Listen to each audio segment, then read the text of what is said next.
Rachel's Zegler thought she was having a quiet night until her phone buzzed so hard it nearly slid off the coffee table. One notification after another, TikTok, Twitter, Instagram DMs, all flashing the same baited hook. Have you seen this? She clicked a shaky low-light video filled her screen a single spotlight on the Avita stage. A woman she didn't recognize, singing Don't Cry for Me Argentina with a velvet power that punched straight through the terrible phone audio. The biggest aspect of disbelief you have to suspend is the idea that Galadu is the wicked witch here, as the evil stepmother is somehow less good-looking than Rachel. Zegler, that's the dumbest thing I ever heard. Rachel's heart ratcheted up. The caption stabbed harder. Knew Eva 10 times better than Rachel. Comments scrolled faster than she could read. Instant chills. That voice, my God, sorry Rachel.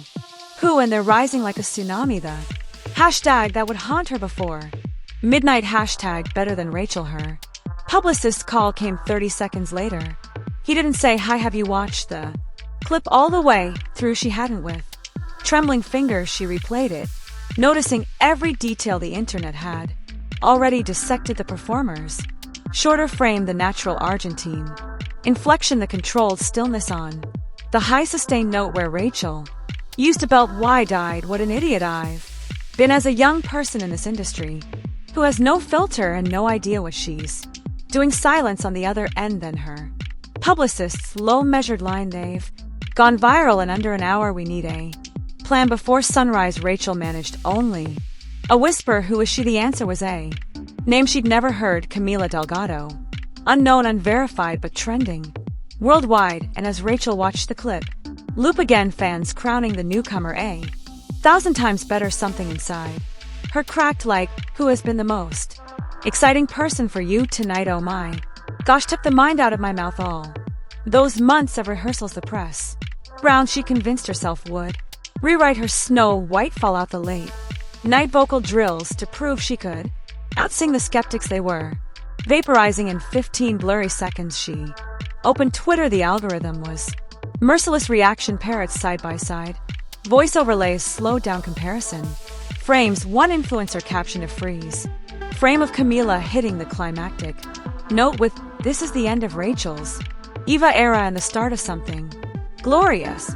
Her feed split between strangers laughing and stands begging her to stay strong, queen, but mostly the laughter. That's when the tears hit silent hot, blurring the screen. The thought smashed through her skull. What if this is it? What if I just lost the role of my life to a viral nobody? She clenched her phone, forcing composure, mind racing through denial strategies. Maybe it's an understudy run-through. Maybe it's rehearsal B-roll, maybe, but deep down she recognized the sinking certainty that this wasn't just a rehearsal cameo. This was a replacement. People have real problems, and no one gives her if she got paid for 17 instead of 18 on her multi-million-dollar salary, which is not calculated by the hour the original cartoon came out in 1937, and very evidently so. Unannounced, unstoppable, and the only confirmation she get tonight was the echo of thousands of strangers chanting in real time that her successor was already legendary. That viral clip, 15 seconds long, just detonated her comeback. But the worst part, everyone in the world could watch it over and over except Rachel, who now couldn't bear to look at it again. Yet she couldn't stop a self-inflicted torture loop, because somewhere in that grainy frame was the moment her Eva Pyron dreams bled out, and she needed to see the exact second the knife went and stay till the end. The clip seemed to taunt, and you'll watch a star fall in real time by dawn. The internet's forensic squad had turned that 15-second leak into a feature-length autopsy. TikTok creators slowed the video to frame by frame dissection. Here's the newcomer's breath control. Here's the micro pivot of her shoulders that telegraphs Eva's authority. And freeze, there's the partial profile proving she is definitively not Rachel's Zegler. It's just a really incredible story for, I think, young people everywhere to see themselves in. Snow White is running for president. I'm launching my campaign. Someone overlaid audio from Rachel's previous rehearsal run. The difference was brutal. Rachel soared, yes, but in a bright Disney princess belt. Camila's tone slid darker, seamlessly shifting up into the Climactic high F with no strain. Rachel sounds like she's auditioning for an animated soundtrack. A viral breakdown declared Camila sounds like she's talking to God and the nation. Simultaneously, the reaction wasn't just positive, it was euphoric. TikTok duet chains blossomed overnight, users harmonizing with Camila's voice, adding strings, adding full orchestral scoring, even layering political imagery of 1940s Argentina for historical gravitas. A Broadway podcaster stitched the clip with live footage of Patti LuPone's legendary 1979 performance, labeling Camila the closest energy we've had in decades. On Twitter, a meme cycle was born. Split screens of Rachel in glamorous Snow White couture next to grainy Camila in rehearsal blocks captioned, "Expectation versus reality, reality wins." Hashtag Evita recast trended top 5, globally dethroning a Marvel trailer drop that she believes that she should be able to express herself and speak her truth, or whatever nonsense, regardless of the consequences. Of to everybody else but the real dagger came from the West End blogosphere. A respected critic known for cautiously neutral takes posted at 5 a.m. if the leak is authentic. Tonight's London theater just witnessed a once-in-a-generation torch passing. This new Eva channel's authenticity. Rachel's glare could never manufacture within minutes. Legacy outlets picked up the wording. A morning radio show host opened their broadcast with "Move over's glare.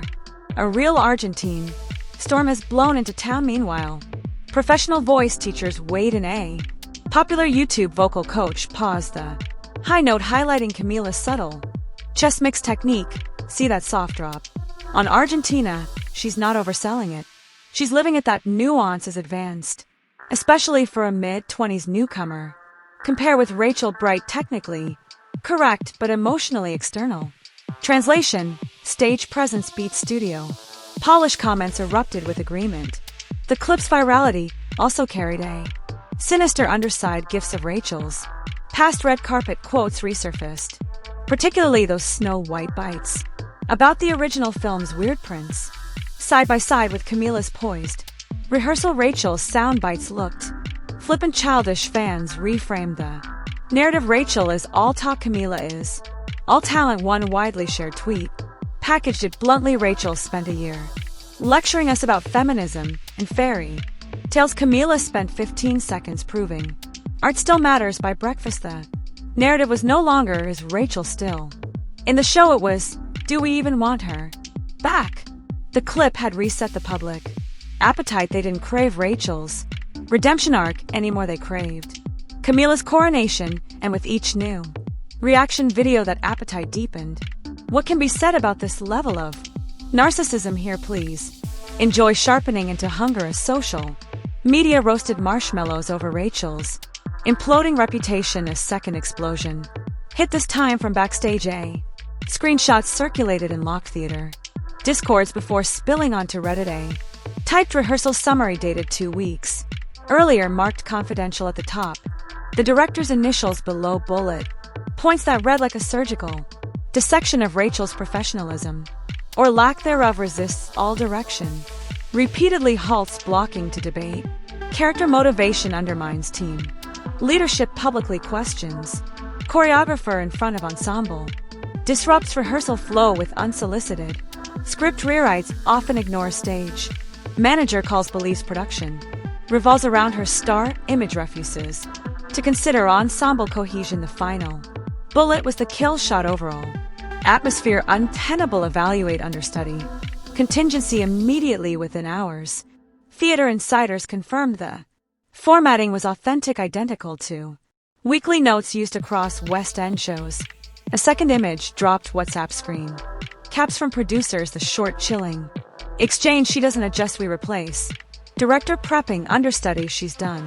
Authenticity unverified publicly, but several known stage crew accounts vouched for the phone numbers involved. Suddenly, the viral clip wasn't just a curiosity, it was evidence. The director's notes read like prophecy fulfilled. Fans pieced together a timeline. Notes written. Leadership decides to prep an understudy. Camila takes center stage while cameras roll. Intentional or accidental leak?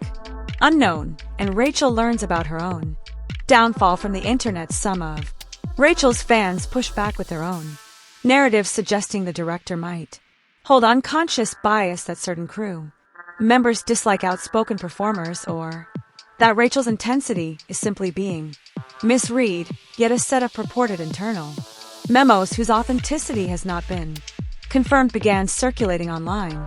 Because you just can't close your mouth. You just can't be sane even when you do open your mouth. I think this girl does not deserve a feature-length film, but rather she deserves to be in a padded cell. One widely shared excerpt read, her presence on stage is magnetic, but backstage the atmosphere can feel strained. Screenshots of the phrase spread quickly, fueling debate. Viewers who had remained neutral started to wonder if those notes really did originate from within the production. Perhaps there was genuine tension on set, though whether that tension reflects Rachel's behavior, clashing working styles, or plain misunderstanding remains unverified. That afternoon, major entertainment sites headlined internal notes: brand Zegler nightmare producers.